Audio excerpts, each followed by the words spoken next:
Gempa susulan yang terjadi pada Minggu malam membuat puluhan pasien di RSUD Karangasem terpaksa dievakuasi.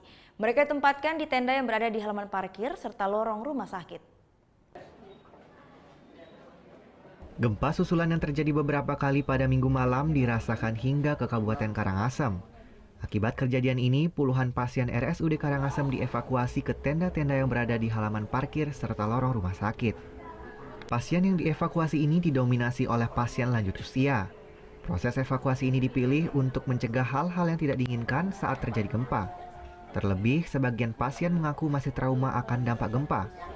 Selama berada dalam tenda maupun ditempatkan di lorong rumah sakit, proses penanganan pasien oleh petugas tetap berjalan seperti biasa. Untuk antisipasi membludaknya pasien yang ingin dirawat di luar ruangan, pihak rumah sakit pun berencana akan membuat satu tenda darurat lagi.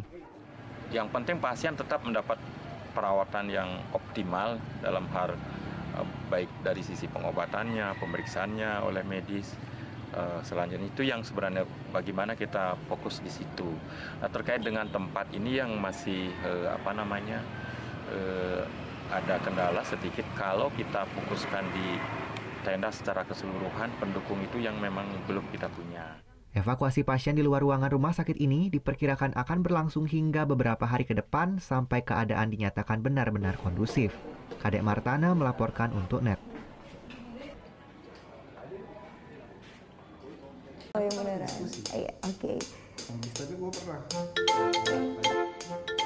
Nah, udah kan nonton beritanya? Jangan lupa di-subscribe, di-like, dan juga di-komen ya akun YouTube dari Net Bali. Terima kasih udah subscribe. Yang belum, jangan sampai lupa. Di sebelah sini nih. Subscribe.